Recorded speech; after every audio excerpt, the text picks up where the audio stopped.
Fosa Change Consulting channel, where you can find latest sharing change management best practices to guide you on your change journey. Subscribe and like us to stay tuned for new updates.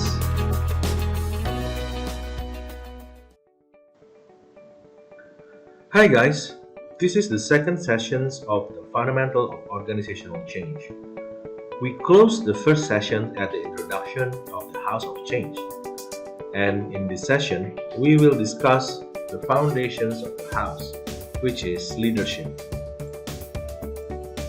Before we get into the topic for today, let's recap what the House of Change looks like and what are the elements that we need to take care of during our change effort. There are three pillars that support the activities of any change initiatives: culture, competencies, and course of action.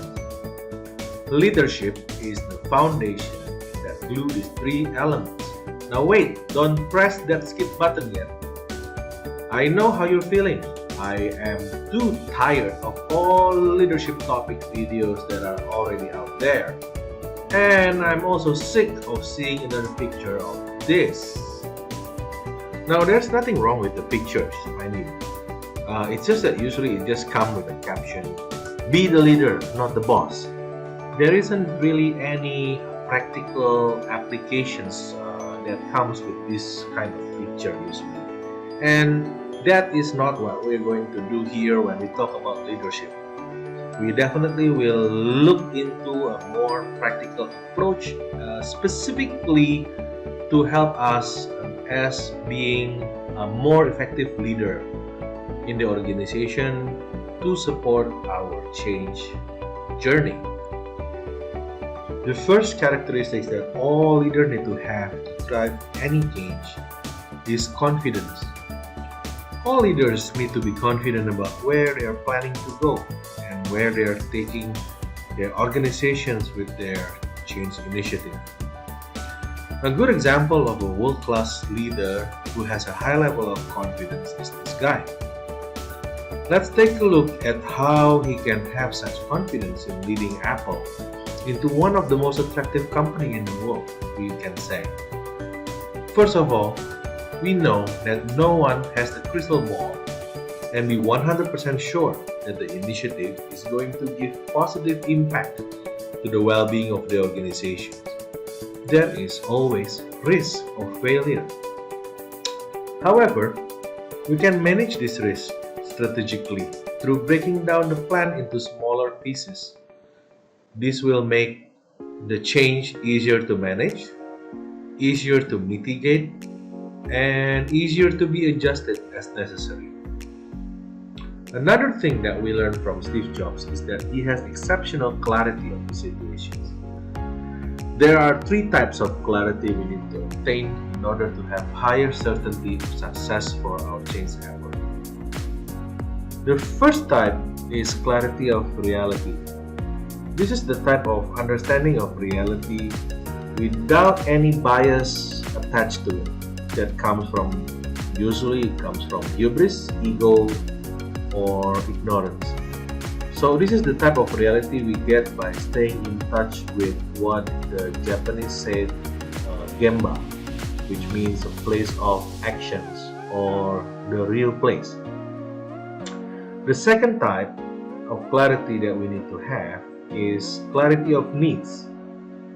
This type of clarity will be obtained by further understanding our reality through analysis and observation.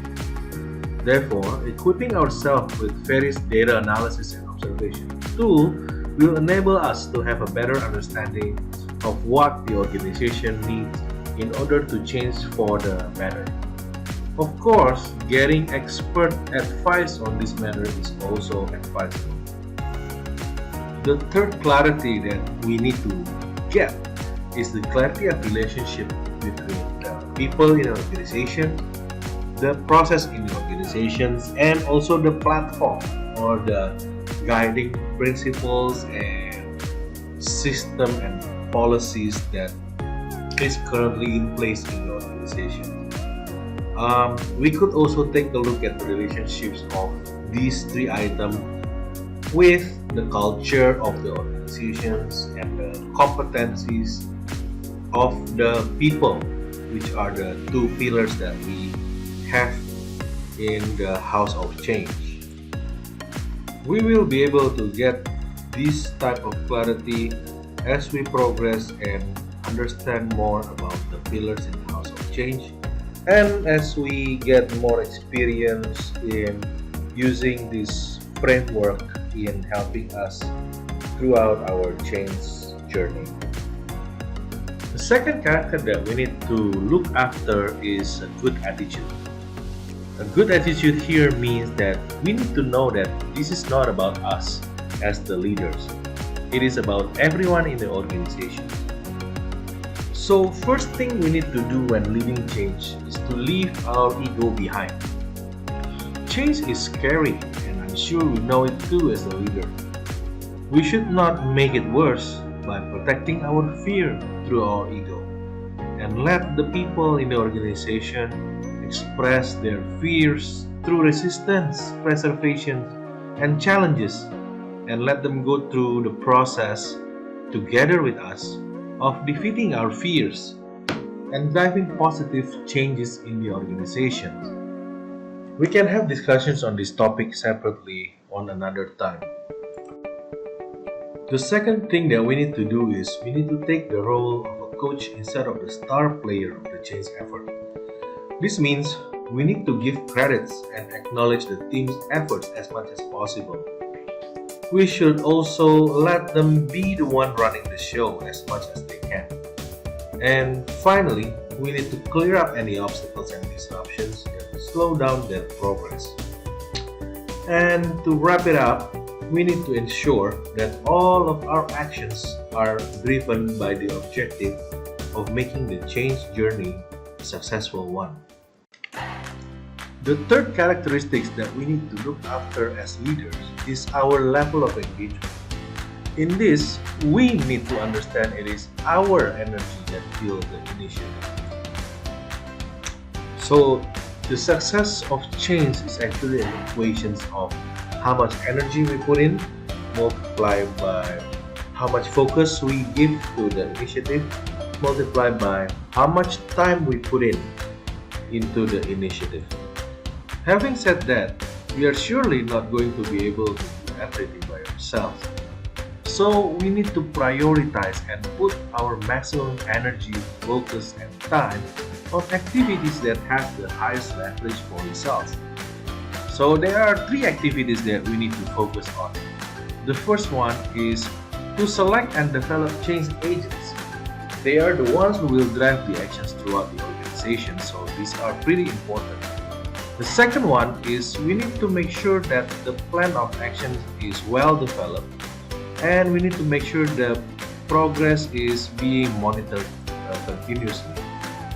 The third actions is we need to make sure that change message is continuously and consistently communicated throughout the organization through verbal means like posters and email messages and so on, and also non-verbally by leading through example.